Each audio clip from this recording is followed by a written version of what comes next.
Assalamualaikum warahmatullahi wabarakatuh. Selamat pagi, Bapak Ibu dosen sekalian, kemudian para mahasiswa.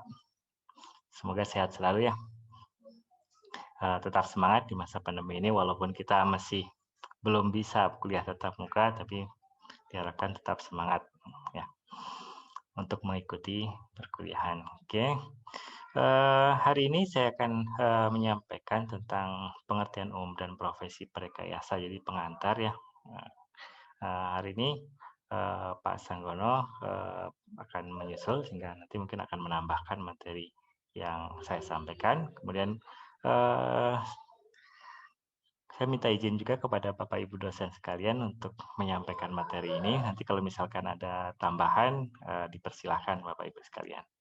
Nah, sebenarnya Bapak Ibu sekalian di sini ada banyak yang lebih senior ya, lebih berpengalaman di bagian engineering ya. Terlibat banyak proyek-proyek, kemudian pengabdian masyarakat. Jadi paham benar apa itu engineer, apa itu engineering, apa itu perekayasa dan rekayasawan. Ya. Oke, kita mulai. Apa yang diinginkan dari pemberian mata kuliah ini? Ini adalah luaran pertemuan pekan pertama, jadi hari Selasa ini dan hari Rabu ya, hari Rabu.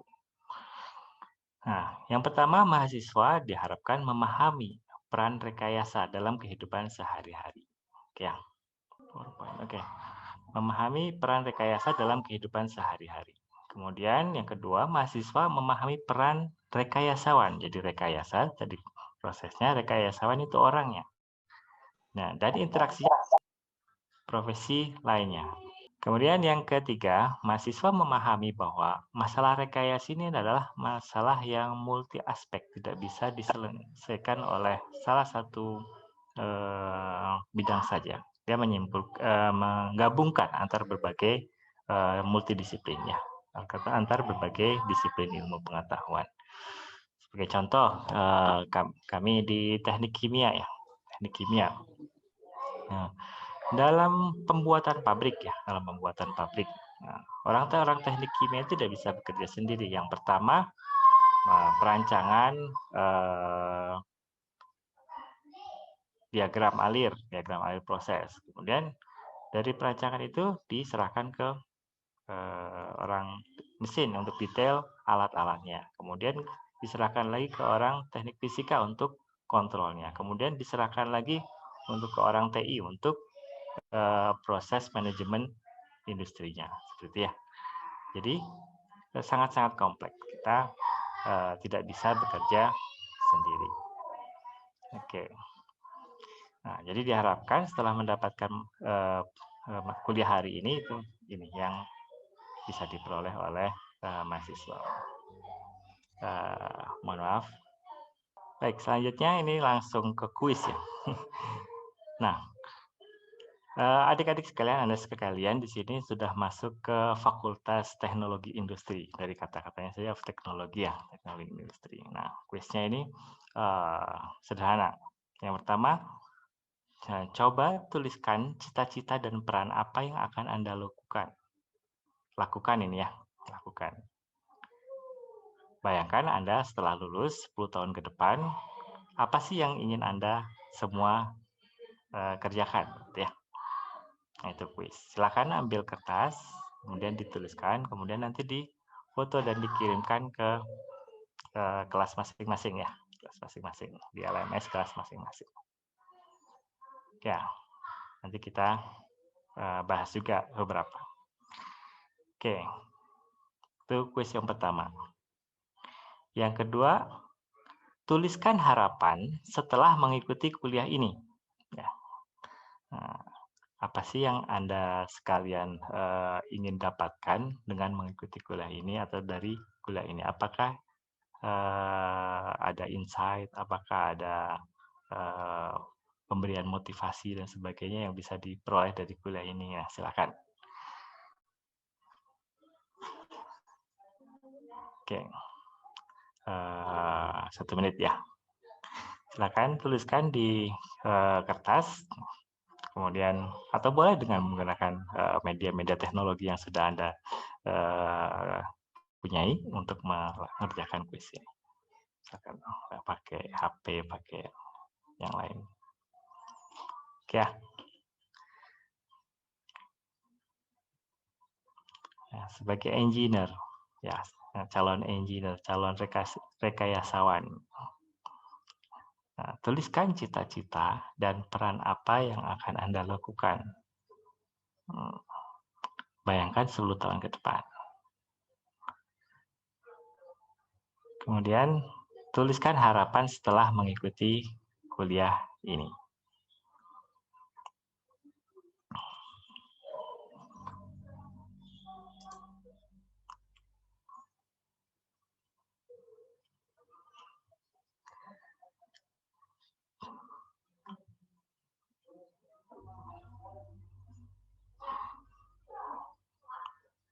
Oke, 1 menit ya, 1 menit. Ini akan memberikan gambaran bagaimana kita nanti akan berjalan ke depan. Ya, nah, ada yang sukarela memberikan jawabannya, menyampaikan jawabannya. Nah, jadi itu ya, bisa disampaikan. Tolong yang lain dituliskan, kemudian disampaikan sehingga bisa menjadi masukan juga bagi tim pengajar di sini untuk mengkompilasi kuliah seperti apa sih yang kira-kira bisa memenuhi harapan Anda semua di sini. Oke. Nah, selanjutnya, apa sih yang disebut sebagai hasil rekayasa? Apa sih yang disebut sebagai hasil desain? Oke. Nah, saudara sekalian bisa melihat bahwa saya memakai kacamata ya. Padahal sebenarnya saya tidak membutuhkan kacamata untuk membaca atau melihat. Nah, tapi saya memakai kacamata ini fungsinya adalah untuk menahan sinar biru dari laptop komputer, ya, layar laptop komputer. Fotokromik disebutnya. Jadi lensanya lensa fotokromik.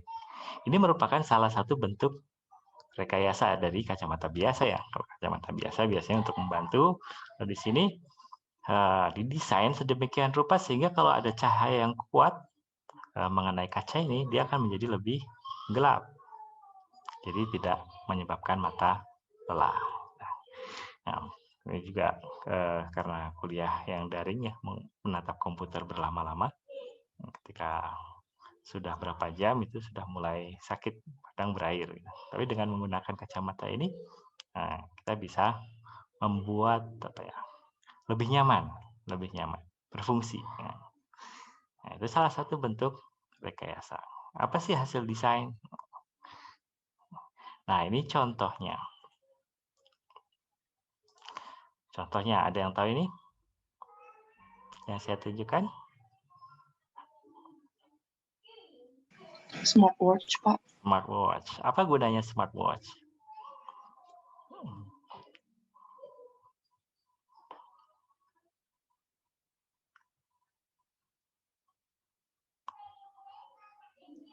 Banyak Pak fiturnya. Banyak fiturnya. Contohnya salah satu apa yang paling sering digunakan? Itu di sini logonya ada musik. Nah, misalkan untuk mendengarkan musik gitu ya. Nah, ada juga yang digunakan untuk mengecek kesehatan kita ya, ada detak jantung, kemudian tekanan darah mungkin, atau mungkin ada juga yang kadar oksigen gitu ya. Itu bisa membantu kita hidup lebih baik, lebih sehat ya, lebih sehat. Itu bisa. Nah, jadi dirancang tadinya dari jam hanya untuk melihat waktu, tapi ini juga bisa ditingkatkan fungsinya. Kemudian contoh lain di sini ada kursi. Apa bedanya kursi yang biru dengan kursi yang hitam di sini?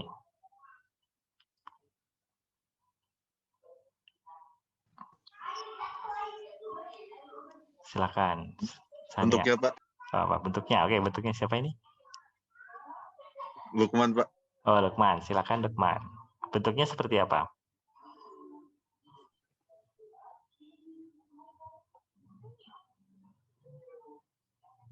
Silakan, Lukman.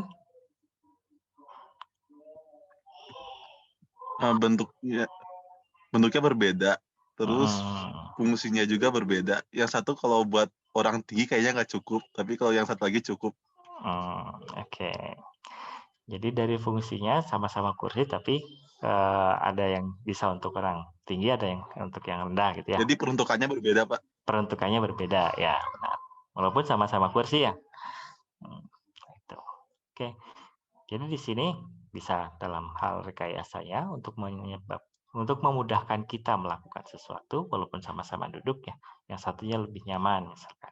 Yang satunya lebih ergonomis. Mungkin akan belajar ergonomi banyak di TI atau MRI ya nanti. Oke. Ini contoh lain adalah Google Watch misalkan di sini. Ini contoh produk ya, contoh produk. Nah, kita bisa memasukkan data-data di kacamata ini sehingga kita bisa bisa dimudahkan dalam mengakses informasi. Atau misalkan mobil seperti ini. Dulu dari kendaraan berkuda, kuda, kemudian ada kereta, kuda, kemudian sampai ke mobil. Itu juga merupakan salah satu bentuk rekayasa untuk memudahkan pekerjaan kita. Nah, ini contoh-contoh hasil rekayasa yang sudah dibangun oleh manusia dari beberapa abad yang lampau ya. Nah, contohnya karya-karya besar di bidang bangunan di tahun 2560 BC. BC bisa BC? Before Christ ya. Ini Great Pyramid Giza, jadi piramida Giza. Nah, ini besar sekali.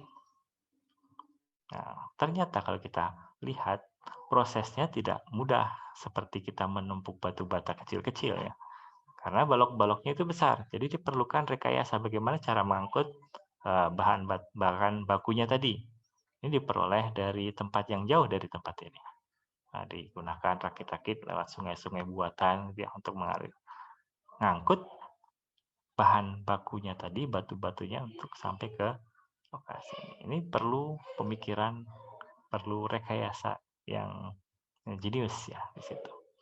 Contoh lain di sini Kolosium ini bisa bertahan sampai saat ini ya, dari 75 BC ya misalkan di sini.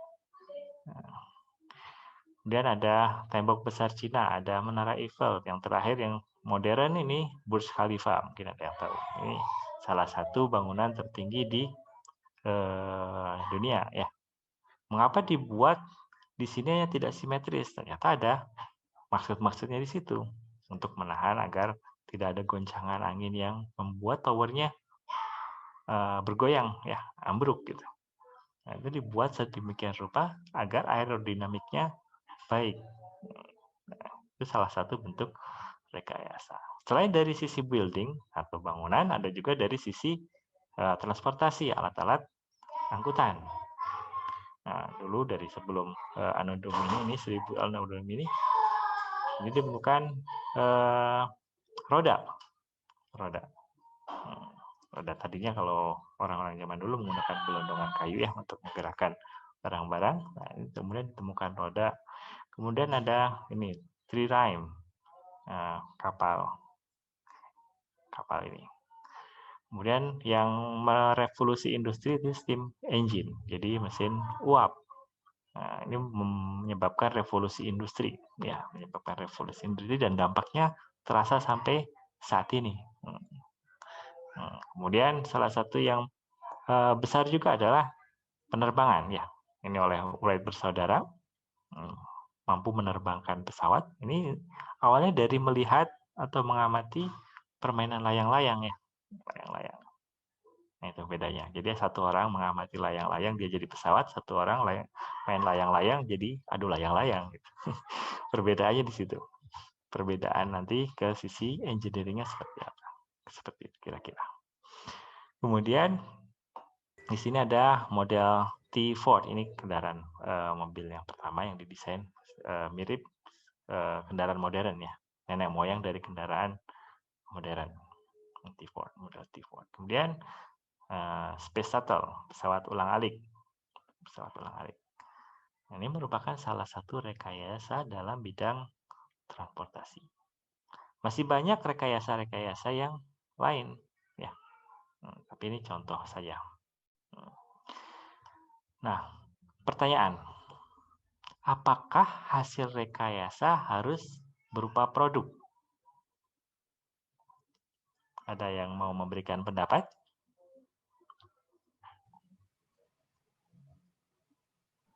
Tidak, Pak. Tidak.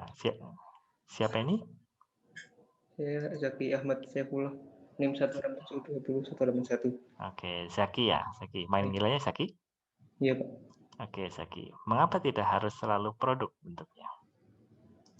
Karena bisa berupa sistem gitu, Pak. Sistem. Oke.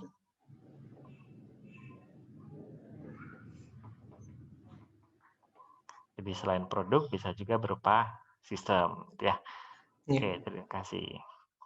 Ada lain? Ada pendapat yang lain? Apakah hasil rekayasa ini harus selalu berupa produk? Tidak, Pak. Oke, silakan ini dengan Saya Novel Feraldi 1672052. panggilannya siapa? Novel boleh, Pak. Noval. Oke, silakan, Noval. Menurut saya yang pertama tadi benar dalam bentuk servis atau sistem, misalkan dalam rantai kerjasama atau rantai distribusi yang berkaitan dengan misalnya manajemen rekayasa dan semacamnya. Juga dari teknik industri yang misalkan dia dalam kerjaan di Traveloka, terus juga hasil rekayasa juga garis produk bisa juga dengan seperti pembuatan mesin produk itu sendiri. Oke ya. Jadi bisa berupa prosedur seperti ya, atau sistem gitu ya, sistem. Oke. Tuh. Nah, produk ini sebenarnya dapat dibagi menjadi dua ya, produk barang, produk jasa. Bisa kelihatan barangnya, bisa juga tidak kelihatan. Sistem tadi ya, tidak langsung bisa dilihat, tapi menservis atau melayani kebutuhan manusia. Oke ya. Bagus, terima kasih. Oke, pertanyaan berikutnya. Mengapa harus ada rekayasa? Boleh izin jawab, Pak? Silakan ini dengan? Saya Zaki Atta, Pak. Silakan Zaki.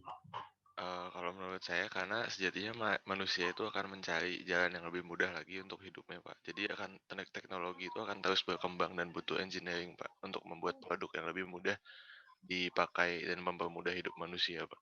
Ya, oke, bagus. Terima kasih. Jadi itu ya, kenapa harus ada rekayasa? Karena manusia ingin hidupnya lebih mudah, dibantu dengan teknologi. Itu yang salah satunya. Oke. Ada lagi yang ingin memberikan pendapat? Saya, Pak. Ya, silakan dengan. Perkenalkan, nama saya Derek Anthony, NIM 1672043.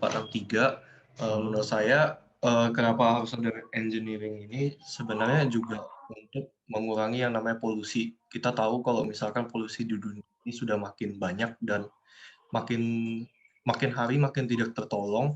Jadi dengan adanya engineering itu kita bisa memanfaatkan ilmu kita itu untuk mengurangi hasil dari polusi itu, Pak.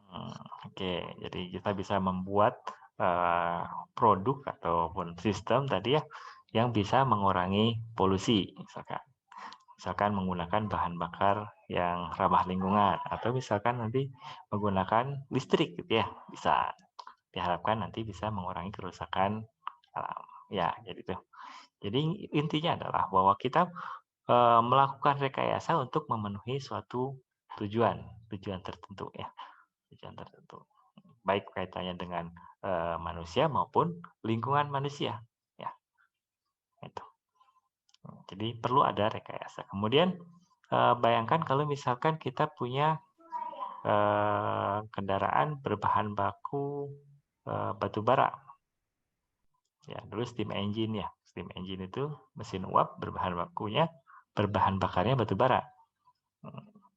Jadi tidak mudah. Kemudian kan dikembangkan lagi dengan bensin. Nanti dikembangkan lagi dalam 10 tahun ke depan mungkin mobil listrik yang akan dominan. Semakin bagus, semakin mudah, dan semakin ramah lingkungan. Intinya adalah tadi untuk membuat peningkatan ya dari kualitas hidup manusia dan lingkungannya. Oke, terima kasih. Dari panggilannya Dery ya. Derek, Pak. Ya. Oke, Derek. Oke, terima kasih. Nah, kita lanjutkan. Nah, dari sisi pembagian teknik ya, engineering ini berkembang. Mulai dari yang pertama adalah civil engineering. Ini kebutuhan utama manusia ya, tentang tempat tinggal, kemudian instalasi-instalasi untuk mendukung kehidupan manusia. Ini yang berkembang civil engineering, teknik sipil. Ini sekitar tahun 3000 sebelum Masehi. Kemudian dari perkembangan masyarakat ini di sipil berkembang untuk kebutuhan mempertahankan diri. Mulailah muncul military engineering ya, sampai 1000 sebelum Masehi. Nah, dari sisi engineering tadinya jalan kaki pakai tombak misalkan, pakai pedang. Nah, kemudian muncullah mesin-mesin untuk kebutuhan baik sisi sipil maupun militer. Muncullah mechanical engineering, ya, teknik mesin. Nah, teknik mesin ini perlu dukungan dari teknik material ya. Mesin yang bagus membutuhkan material. Contohnya, kalau kita berbicara mesin jet ya, jet engine. Nah, itu di dunia itu hanya ada beberapa perusahaan atau company yang bisa membuat mesin jet yang handal. Ya. Mengapa? Karena mereka menguasai ilmu materialnya. Bayangkan, di situ untuk menggerakkan mesin jet kita perlu membakar bahan bakar pada temperatur yang tinggi, kemudian tekanan tinggi sehingga menghasilkan thrust, dorongan ya, dorongan. Itu butuh material yang spesifik khusus, tidak bisa sembarangan. Kalau kita menggunakan besi, baja gitu misalkan, langsung meleleh ya. Wow. Gitu. Makanya berkembanglah teknik material. Kemudian kalau sebelumnya teknik pertanian ini hanya ditanam saja ya, di zaman meramu dan mengumpulkan gitu ya. Nah, kemudian dikembangkanlah teknik-teknik pertanian. Salah satunya mungkin pernah dengar hidroponik ya. Jadi kita bisa menghasilkan produk pangan yang memenuhi kebutuhan hidup manusia yang semakin banyak. Jumlah manusia semakin banyak, butuh banyak makan. Maka dikembangkanlah teknik agricultural ini. Kemudian berkembang lagi ke chemical engineering, electrical, aerospace, nuklir, sampai yang relatif baru adalah biomedical engineering dalam bidang-bidang kesehatan. Oke, itu kira-kira perkembangan disiplin ilmu rekayasa. Nah, apa yang sudah dicapai oleh manusia selama 20 tahun ini? Nah, ini kira-kira yang bisa disampaikan. Yang pertama adalah ini elektrifikasi ini paling signifikan ya. Bayangkan kalau misalkan kita saat ini mati lampu 1 hari saja, terasa ya, kita tidak bisa melakukan kuliah, tidak bisa misalkan mendengarkan musik, tidak bisa browsing, tidak bisa mengerjakan pekerjaan-pekerjaan yang biasa kita lakukan. Kita sangat bergantung pada listrik, electrification ya. Oleh karena itu tingkat listrik ini bahkan sampai dikaitkan dengan indeks pembangunan manusia ya, indeks pembangunan manusia. Semakin tinggi konsumsi listriknya, diperoleh tren bahwa masyarakatnya semakin maju ya, semakin sejahtera, semakin terpenuhi kebutuhan hidupnya. Sampai sebegitunya ya, di electrification. Nanti kalau misalkan ada yang berminat bisa mengikuti tentang kelistrikan ini dari mulai sejarah listrik AC dan DC ya. Kenapa sampai saat ini kita memilikinya listrik AC, jarang sekali memiliki listrik DC untuk perumahan ya. Nah, tapi untuk gadget-gadget semuanya DC. Oke, kemudian penemuan berikutnya yang penting adalah mobil ya, mobil kendaraan bermotor. Kemudian pesawat terbang ini mempersingkat waktu tempuh dengan kecepatan yang mendekati kecepatan suara ya. Ada yang tahu kecepatan suara berapa?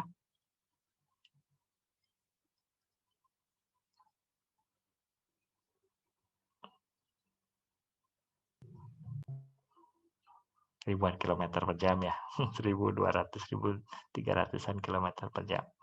Nah itu, kita bisa mempersingkat waktu tempuh. Yang tadinya misalkan kita mau ke Eropa, itu butuh berbulan-bulan ya. Dulu para penjelajah Eropa itu sampai ke Indonesia mencari rempah-rempah itu butuh berapa bulan di lautan. Nah, sekarang paling 12 jam, udah dalam hitungan jam dengan adanya pesawat terbang ini. Kemudian ini penemuan-penemuan lain yang mengubah hidup manusia. Salah satunya yang terpenting adalah ini ya, internet. Saat ini kita sangat-sangat bergantung pada internet. Oke, ini adalah apa ya, landmark atau pencapaian yang cukup signifikan dalam kehidupan manusia selama abad ke-20. Apakah puas dengan ini? Tidak, manusia akan selalu berkembang ya, mencoba untuk membuat hidupnya lebih mudah. Nah, tapi ada tantangannya. Inilah tantangannya. Tantangan pertama yang paling krusial adalah tentang energi. Selama abad ke-20, peradaban kita didukung oleh energi dari fosil. Ya, energi dari fosil. Kita punya ladang minyak, ladang batu bara, ladang gas. Kemudian kita ambil, kita olah, itu digunakan untuk menggerakkan industri, menggerakkan kendaraan bermotor, kemudian membuat bahan-bahan sintetis ya yang kita gunakan. Mungkin kalau kita cek baju kita ini hampir semuanya dibuat dari bahan fosil ya, bahan bakunya itu. Nah, bagaimana kita bisa menggantikan energi fosil ini? Kita tahu bahwa energi fosil dari minyak, gas itu semua berasal dari renik ataupun tumbuhan dari masa lampau ya, yang semuanya mengambil dari energi matahari. Jadi bagaimana kita bisa menggunakan energi matahari secara ekonomis langsung tanpa harus melalui proses fosil yang memakan waktu berabad-abad ya. Itu tantangannya, tantangan dalam bidang energi. Tantangan lain dalam bidang energi adalah bagaimana kita bisa menyediakan energi dari proses reaksi fusi. Ya. Kalau reaksi fisi sudah ada, sudah dikenal dan sudah banyak PLTN yang beroperasi ya di dunia ini menggunakan reaktor fisi, jadi pembelahan. Tapi bagaimana kita membuat reaktor fusi? Nah, itu menjadi tantangan. Mengapa fusi dipilih? Karena ya tadi prosesnya lebih dingin ya dan lebih terkendali daripada reaksi fisi. Ini proses yang meniru matahari juga. Jadi masih merujuk ke yang pertama ini. Nah, ini tantangan-tantangan lain silakan diikuti ya. Ini tantangan kita di abad 21. Dan ini membutuhkan kerekayasaan. Jadi diharapkan Anda semua nanti bisa berpartisipasi ya, memecahkan masalah-masalah abad 21 ini. Ya. Yang sederhana contohnya, provide access to clean water. Jadi bagaimana kita menyediakan akses ke air bersih. Di bumi ini, lebih dari 50%-nya itu air ya. Tapi bagaimana menyuplai air ini menjadi air bersih, mengubah air laut ini menjadi air bersih yang bisa diminum. Itu menjadi tantangan. Di negara-negara yang dekat pantai dan gersang, di Arab Saudi misalkan atau di Afrika, mereka menggunakan proses desalinasi air laut. Jadi air laut ini disaring, dihilangkan garam-garamnya, diambil airnya saja, kemudian bisa digunakan untuk kebutuhan rumah tangga maupun industri. Ini tantangan besar. Ya, masalah air ini. Oke, ini banyak masalah-masalah yang lain, silakan dieksplor. Oke. Itu ya. Jadi kita tidak berhenti di satu titik rekayasa. Kita akan terus berjalan ke titik rekayasa selanjutnya. Tantangannya akan selalu ada. Nah, apa sih rekayasa atau engineering ini? Nah, kalau kita lihat dari bahasa aslinya itu ingenerate Latin ya.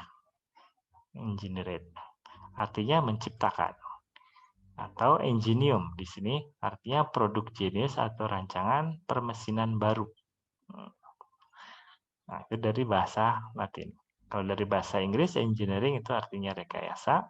Ada juga yang menyebutkan mirip dengan teknologi. Nanti kita akan melihat apa sih perbedaan antara teknologi dengan rekayasa atau teknik. Ya. Nah, kemudian di sini ada juga yang dari bahasa Spanyol maupun Itali. Terus terang saya tidak bisa mengucapkan bahasa Spanyol dan Italinya ya. Oke, kita gunakan yang bahasa Inggris. Jadi engineering, kemudian engineer. Kalau engineering itu adalah prosesnya rekayasanya, kemudian engineer adalah orang yang melakukan proses rekayasa tersebut. Nah, ini menurut Kotsky, engineering adalah rancangan dan analisis kreatif ya, yang memanfaatkan energi, material, gerak, dan informasi untuk melayani kebutuhan manusia dengan cara yang inovatif. Ya, jadi apa yang bisa kita lihat di sini ada rancangan dan analisis kreatif, memanfaatkan energi, material, gerak, dan informasi, tujuannya untuk melayani kebutuhan manusia dengan cara yang inovatif, tidak dengan cara yang biasa ya, cara yang umum, tapi lebih bagus, lebih baik. Itu engineering atau rekayasa. Ya. Oke, sampai di sini ada pertanyaan?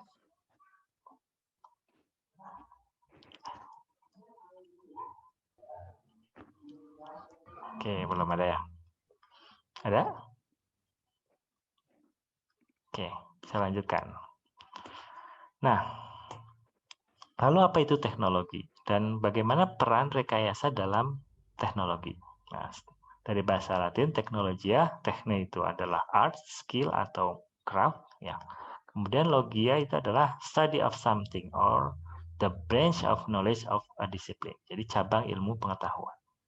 Nah, jadi bagaimana kita ingin mengembangkan suatu pengetahuan dengan skill, art, dan craft-nya. Nah, ini.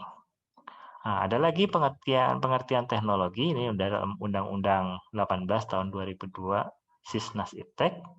Nah, teknologi adalah cara atau metode, serta proses atau produk. Ya, tadi benar ya, yang disampaikan di awal, bahwa bisa saja bentuknya proses atau produk, metode atau cara. Ya, yang dihasilkan dari penerapan dan pemanfaatan dari berbagai disiplin ilmu pengetahuan. Nah, ini sudah menyebutkan bahwa teknologi itu harus multidisiplin ya, berbagai disiplin ilmu pengetahuan yang menghasilkan nilai bagi pemenuhan kebutuhan, kelangsungan, dan peningkatan mutu kehidupan manusia. Ya. Nah, karena definisinya seperti ini, maka teknologi ini adalah merupakan kombinasi dari seni, ilmu pengetahuan, teknik, ekonomi, dan bisnis. Mengapa bisa seperti itu? Nah, ini contohnya. Ada yang tahu tentang kendaraan listrik terbaru?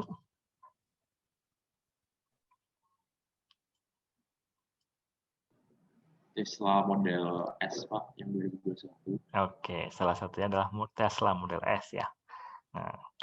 Nah, bayangkan ketika mereka memulai ya, Tesla memulai memproduksi mobil listrik. Apakah mereka mulus saja menghasilkan satu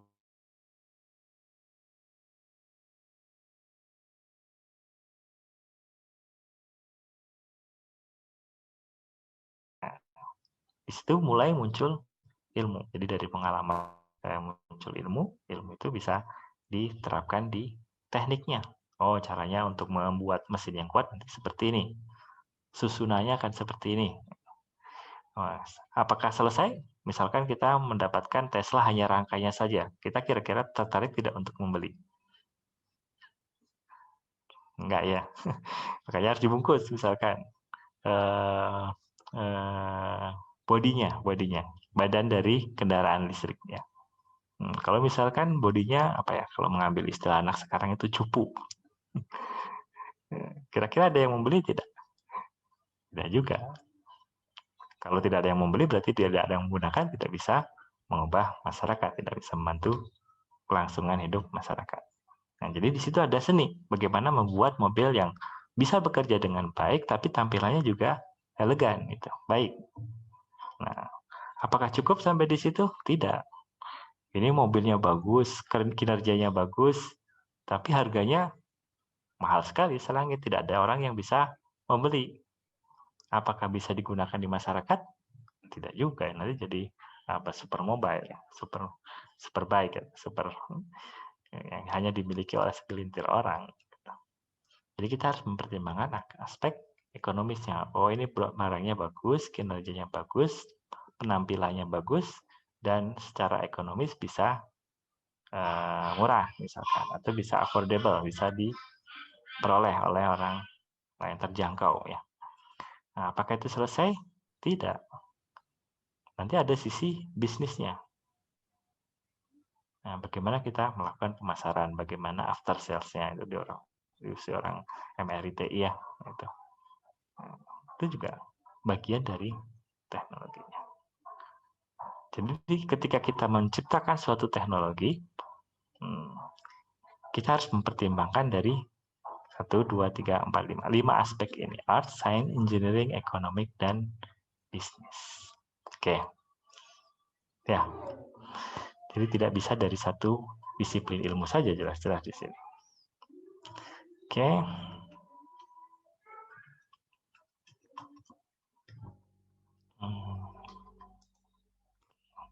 Nah, kemudian apa sih beda rekayasa dengan sains? Kita sering mendengar ada teknik kimia dengan kimia, teknik fisika dengan fisika. Apa sih perbedaannya?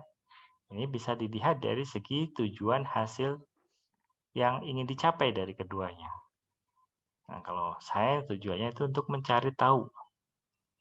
Kalau rekayasa itu tujuannya untuk melakukan perbaikan. Ya, kemudian hasilnya apa? Hasilnya kalau mencari tahu ya tahu.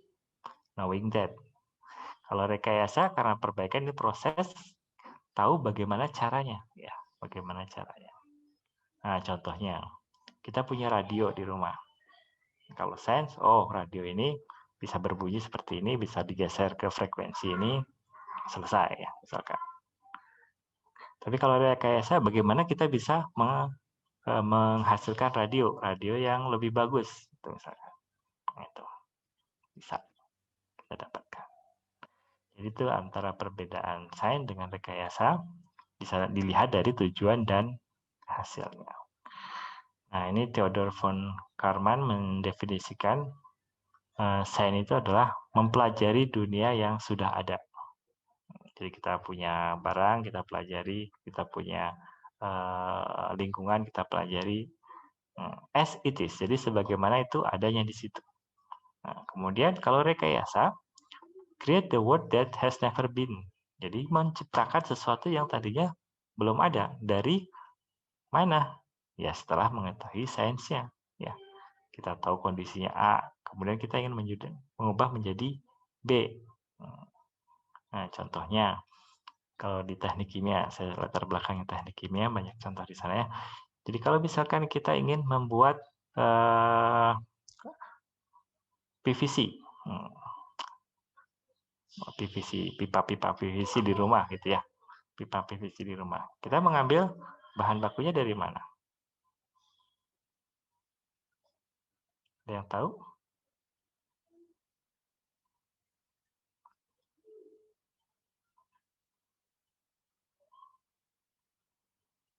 Dari minyak bumi ya, untuk membentuk polimernya. Kemudian ditambahkan sel klor. PVC itu dari polivinil klorida. Nah, klornya itu diambil dari garam laut ya. Garam laut NaCl. Bagaimana prosesnya? Dengan elektrolisis. Kemudian baru digabungkan ya, digabungkan. Jadi tadinya di alam ini tidak ada PVC, tapi manusia merekayasa sehingga bisa mendapatkan PVC plastik yang tahan terhadap kondisi lingkungan outdoor ya, di luar. Gitu. Jadi rekayasa perannya adalah bagaimana kita menciptakan sesuatu yang tadinya belum ada menjadi ada dan membantu kehidupan manusia. Nah, ini interface-nya atau antar mukanya itu tipis ya. Jadi bisa saja dari sign, kemudian setelah tahu kita melakukan rekayasa, ini dari rekayasa kita dapat belajar sesuatu yang membentuk sign. Jadi itu seperti siklus. Oke. Ini seperti siklus telur dan ayam. Mana duluan, sign atau rekayasa gitu ya. Nah, biasanya rekayasa dulu baru ditelurkan ke science. Dari science meningkat, kemudian meningkatkan kemampuan untuk melakukan rekayasa. Oke. Tuh. Ini beberapa definisi dari kamus ya tentang desain. Kalau tadi kita berbicara tentang rekayasa, kemudian ini desain. Jadi tadi di awal ada pertanyaan apakah perbedaan rekayasa dengan desain. Mana yang rekayasa, mana yang desain. Nah, kalau desain ini adalah to plan and make decision about. Nah, jadi to create the plan, drawing, etc. that show how something will be made. Jadi membuat rencana atau keputusan. Oh, kalau misalkan kita tahu mobil A itu bisa dibikin dari bahan C, D, atau E. Kemudian kita menetapkan, oh kita pakai C saja, bukan pakai yang E. Itu salah satu bentuk desain. Ya. Tapi untuk membuat A-nya itu kita masuk ke rekayasa. Itu yang dimaksud di sini. Kemudian to plan to make something for a specific use or purpose. Jadi kita membuat sesuatu khusus untuk kondisi tertentu. Misalkan saya suka pesawat terbang ya. Jadi F-16. F-16 itu ada beberapa versi. Ya, masing-masing disesuaikan dengan tujuannya. Jadi ada yang untuk yang attack, ada yang dot fight, ada yang untuk deliver bomb dan sebagainya.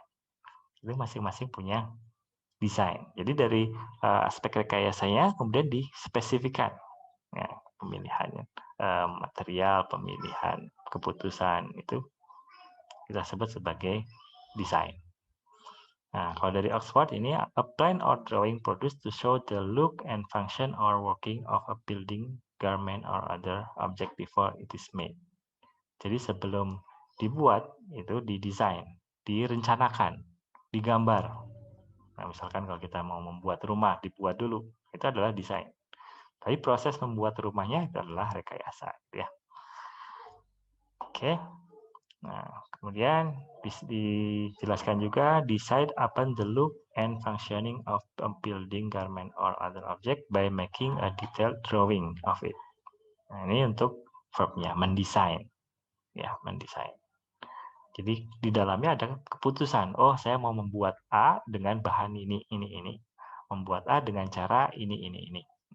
Sama seperti di teknik kimia, kalau kita mau membuat bahan misalkan PVC tadi, itu bisa berbagai cara, berbagai alur ya, berbagai alur proses. Tapi kita bisa memilih, oh saya memilih proses A karena dia lebih ekonomis. Saya memilih proses B karena bahan bakunya lebih tersedia. Itu salah satu bentuk desain, tapi itu sebelum dikerjakan. Jadi desain itu di bagian awal. Oke, itu. Nah ini banyak ya definisi-definisi, tolong dicermati. Ini perekayasa engineer ya, engineer. Nah, engineer menurut National Council of Engineering Examiners. Ya, engineer shall mean a person who is qualified to practice engineering using his special knowledge, use mathematical, physical, and engineering science and principle of engineering analysis and design. Ya, jadi ini. Jadi engineer adalah orang yang melakukan engineering dengan ya ini toolsnya ini, tools ya. Nah, kalau misalkan ada orang melakukan proses rekayasa tapi tidak tahu ilmunya, asal saja gabung-gabungkan, sambung dan sebagainya. Apakah bisa disebut sebagai engineer? Tidak. Jadi dia harus memperhatikan sisi matematisnya, fisiknya, kemudian sainsnya, ilmunya, ya seperti itu. Oleh karena itu kita mendapatkan status sebagai engineer ini bisa melalui edukasi ataupun pengalaman. Jadi dididik memang untuk melakukan proses-proses engineer atau pengalaman. Bapak Ibu dosen di sini selain mendapatkan edukasi sudah banyak berpengalaman di lapangan ya. Jadi sudah menjadi engineer. Oke. Jadi qualified to practice engineering. Nah, ini menurut Koski, engineer ini adalah a creative, ingenious person. Ingenious itu bisa diterjemahkan inventif, yang suka membuat penemuan, ya, menciptakan sesuatu yang baru, menciptakan sesuatu tadi ya, rekayasa itu menciptakan sesuatu yang tadinya tidak ada. Nah, itu adalah definisi dari engineer. Apa yang dikerjakan di sini? Create ingenious solution to societal problem. Ada dua di sini yang perlu diperhatikan ya. Jadi menciptakan, tapi juga menyelesaikan masalah di masyarakat. Jadi tidak hanya asal menciptakan juga, gitu, ternyata tidak berguna juga. Tapi menciptakan sesuatu untuk menyelesaikan permasalahan di masyarakat. Nah, ini butuh nanti skill dari engineer adalah komunikasi ya. Kita bisa tahu problem di masyarakat seperti apa, kemudian kita menawarkan solusinya. Oh, ini solusinya seperti ini. Nah, kelebihannya dari solusi ini, kekurangannya dari solusi ini. Nah, kalau misalkan ini diterapkan, bisa selesai itu masalahnya. Seperti itu. Jadi itu peran engineer. Nah, masih banyak di sini profesinya. Apa itu profesi dari perekayasa? Jadi apa sih pekerjaannya dari perekayasa ini? Jangan berpikir bahwa engineer itu hanya di lapangan saja ya. Engineer juga bisa di laboratorium.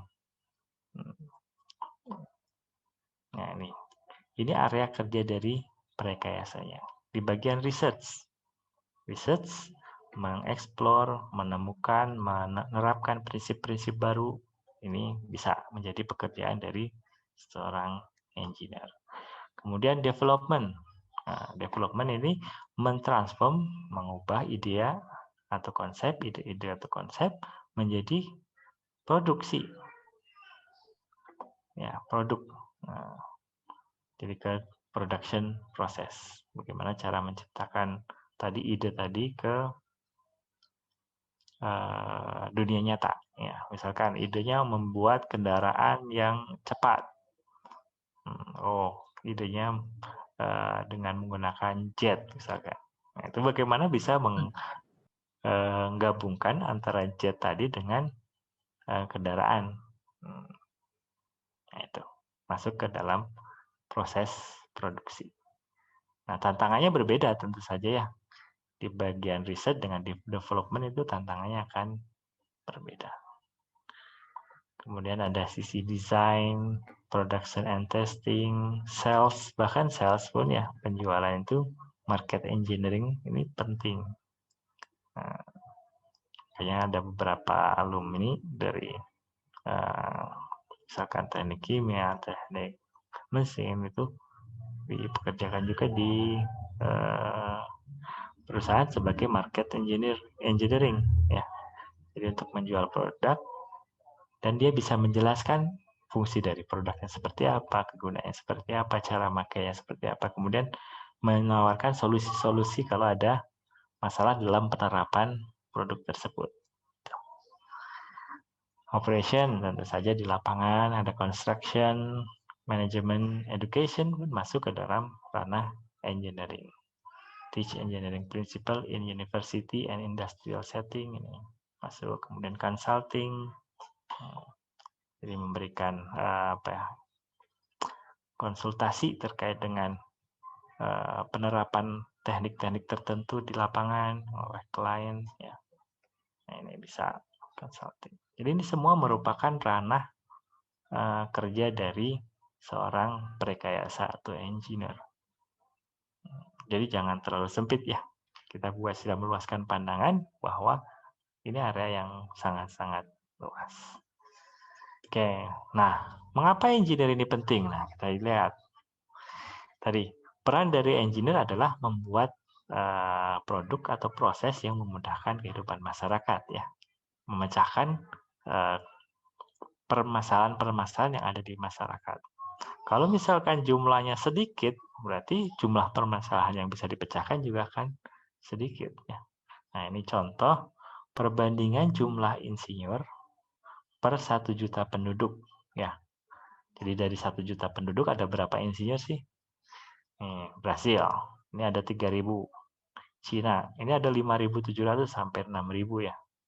Per 1 juta penduduk. Indonesia ini 2.671 insinyur per 1 juta penduduk. Nah, oke. Nah, ini jumlah eksaknya seberapa? Ini eksaknya ini jumlah penduduk Indonesia, ini jumlah insinyurnya. Nah, target pembangunan, target dari PI, Persatuan Insinyur Indonesia, itu menghasilkan 8.000 engineer per 1 orang penduduk. Apa tujuannya tadi? Meningkatkan kemampuan daya saing bangsa Indonesia untuk menghasilkan produk. Mungkin Anda sekalian pernah mendengar namanya middle income traps ya, middle income traps. Jadi negara-negara yang berpenghasilan menengah itu biasanya bergantung pada produk-produk sumber daya alam tanpa diolah. Jadi kita menambang minyak, menambang batu bara, kemudian langsung dijual ke luar negeri. Setelah diolah kita impor. Nah, pada kondisi itu kita akan terjebak sampai ke middle income trap. Jadi pendapatan PDB-nya tidak akan naik lagi sampai titik tertentu. Nah, pada titik itu yang kita butuhkan adalah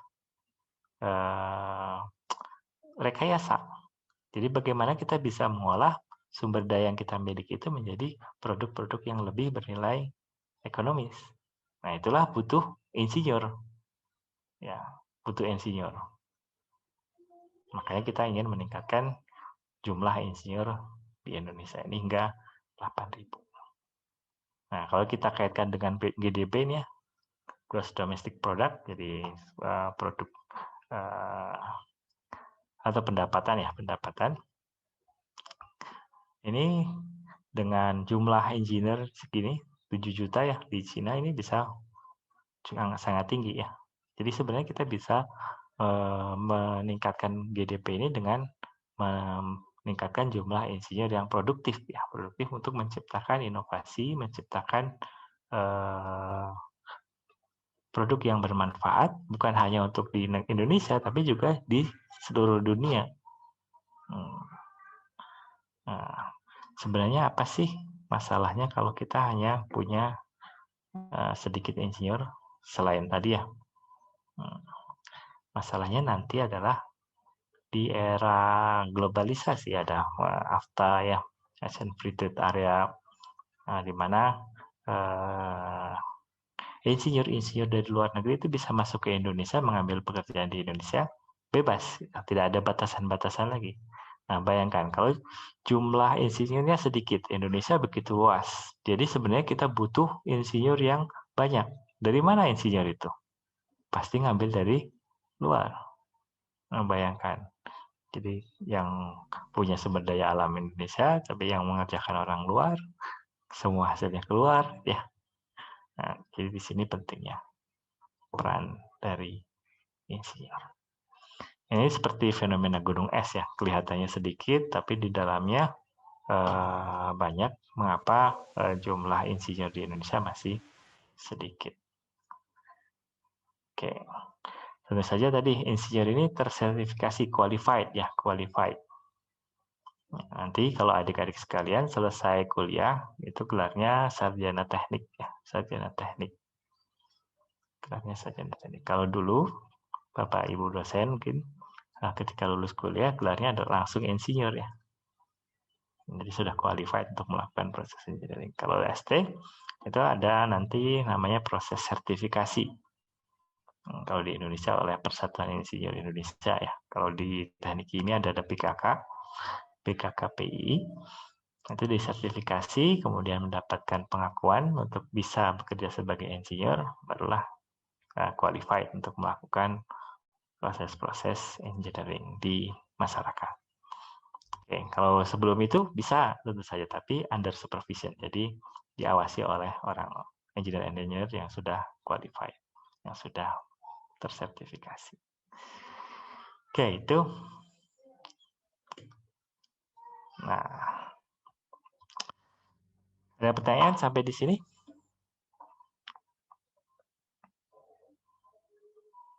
Oke, karena waktunya sebentar lagi, jadi saya cepat ya. Nah, ini contoh rekayasa di bidang multi aspek, multidisiplin. Contohnya kalau kita punya mobil di sini, kira-kira apa yang menarik dari mobil ini? Mobil paling laris di Indonesia, Pak. Ya, mobil paling laris. Kenapa bisa laris? Itu kan pertanyaannya. Harganya, Pak. Harganya, harga terjangkau. Kemudian? Cocok dengan kondisi orang Indonesia, Pak. Cocok dengan kondisi orang Indonesia. Terus? Harga jualnya, Pak. Harga jualnya, harga jual ya. Oke, lebih apa? luas, Pak. Lebih luas. Banyak orang, Pak. Pasar banyak pemasarannya orang. lebih banyak warga, Pak. Cocok dengan selera pasar dan kontrak sosial Indonesia, Pak. Yang Ya. marketnya gampang, Pak. Marketingnya berhasil, Pak. Marketing berhasil. Oke. Kenapa bisa seperti itu? Berarti dari sisi desain, ingat desain itu adalah perencanaan awal ya. Desain itu perencanaan awal. Nah, mereka sudah mempertimbangkan kondisi masyarakat di Indonesia itu seperti apa ya. Jadi yang cocok mobilnya untuk orang Indonesia itu seperti apa sih? Yang orang banyak, yang bisa muat orang banyak, kemudian harganya murah, kemudian sesuai dengan kondisi lingkungan di Indonesia, jalan di Indonesia gitu kan ya. Jadi mereka mendesain dari awal. Nah, untuk mendesain ini mereka butuh berbagai disiplin ya. Dari orang mesin, mungkin orang seni rupa, kemudian orang TI untuk disurvei, kemudian orang TF untuk kontrol dan sebagainya, orang teknik kimia untuk memproduksi bahan baku mobilnya, untuk misalkan bahan bakarnya dan sebagainya. Nah, jadi itu untuk menciptakan satu mobil ini butuh banyak ide, butuh banyak peran dari orang dengan berbagai disiplin, engineer dari berbagai disiplin. Oke, ini contoh lain rekayasa untuk tomat tanpa biji. Nah, ini kalau kita uraikan, nah kan seperti ini. Jadi dari mobil-mobil tadi, ini masing-masing punya komponen. Nah, komponen-komponen ini saling menunjang ya. Saling menunjang. Jadi tidak bisa berdiri sendiri-sendiri, harus ada komunikasi ya, komunikasi. Oke. Jadi sopirnya tidak jalan sendiri. Kalau sopirnya diputar ke kanan tapi rodanya ke kiri, nabrak ya. Jadi bagaimana kita bisa menghubungkan sopir setir tadi dengan roda. Misalkan ban, kalau misalkan di tengah jalan meletus satu, punya ban cadangan. Ya, punya ban cadangan. Itu bisa digunakan. Tuh. Semua sudah didesain dari awal untuk memperkirakan kondisi yang sesuai. Oke, nah inilah profil insinyur yang diinginkan, rekayasawan yang diinginkan. Ya, pertama berpikir global, tapi melakukan aksinya, tindakannya itu secara lokal. Kita melihat problem umumnya, dan kita menawarkan solusi yang spesifik ya. Oh ini bagian ininya. Kemudian kemampuan komunikasi. Kemampuan komunikasi itu harus jago seorang engineer itu. Baik sisi dari teamwork, kemudian presentasi secara oral, presentasi secara tertulis. Oral itu berbicara ya. Kemudian presentasi tertulis, membuat laporan, kan? Itu harus jago. Dari sisi komunikasinya bagus. Kemudian orangnya harus kreatif dan problem solver. Jadi memberikan pemecahan masalah. Apa? Solutif gitu ya. Kata Bu Tejo. Oke, solutif. Ya, kreatif. Kemudian think globally, act locally. Nah, ini yang penting dimiliki oleh seorang engineer. Oke, saya punya waktu berapa menit, Pak Hendra? Sekitar 2 menit lagi mungkin ya, Pak. 2 menit lagi ya. Oke, Ya, terima kasih. Nah, saya percepat ya. Oke, ini untuk personal dan profesional etik. Silakan dibaca. Kemudian ada beberapa hal yang penting ketika kita menjadi seorang engineer. Yang pertama, kita harus melakukan proses engineer ini memperhatikan aspek keselamatan, kesehatan, dan kesejahteraan masyarakat. Jangan sampai seperti peristiwa jembatan Kukar ya.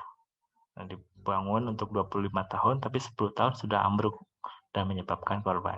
Jadi kita harus memperhatikan hal-hal tersebut, aspek keselamatan, kesehatan, dan kesejahteraan publik. Nah, satu lagi yang paling penting adalah melakukan pelayanan hanya pada area yang mereka kompeten. Ya. Misalkan orang teknik kimia ya bekerja di bagian bidang teknik kimianya gitu. Jangan orang teknik kimia nanti mengerjakan yang bagian TI-nya. Misalkan kalau tidak punya lisensi di sana ya. Gitu. Jangan palu gada. Gitu. Ada yang tahu palu gada apa? Apa lu mau gua ada, Pak? Ya, ya seperti itu lah. Jadi harus sesuai dengan bidang kompetensinya. Jangan memberikan sesuatu yang kita tidak punya kemampuan di situ. Nah, itu. Ini tolong dibaca lagi fundamental canon dari seorang engineer, kode etiknya. Nah, ini yang dari PI untuk Insinyur Indonesia. Ada yang disebut sebagai Catur Karsa, ada yang Sabta Dharma. Oke, mungkin itu yang bisa saya sampaikan hari ini terkait dengan pengenalan profesi insinyur, kemudian keinsinyuran, teknologi, teknik, dan kode etik terutama ini yang penting kita ingat ya. Jadi seorang insinyur itu harus selalu mengutamakan keluhuran budi. Kemudian menggunakan pengetahuan untuk kepentingan kesejahteraan umat manusia, bekerja secara sungguh-sungguh, kemudian selalu meningkatkan kompetensi keinsinyurannya ya. Jadi selalu belajar, long life learning. Itu yang perlu kita camkan sebagai seorang calon engineer. Oke, mungkin itu. Silakan yang lain. Ini contoh-contoh kasus disasternya. Jadi pertanyaannya, are you ready to be an engineer? Apakah Anda sekalian siap untuk menjadi engineer? Siap, Pak. Ya, Pak. Oke, sip. Ya, Pak. Ya, tadi ya. Yang seperti yang sudah saya sampaikan, engineer itu apa, kemudian sifat-sifat bawaan seorang engineer itu seperti apa. Ya, harus selalu inovatif dan solutif. Ya. Oke, mungkin itu Bapak Ibu dosen sekalian, apakah ada tambahan?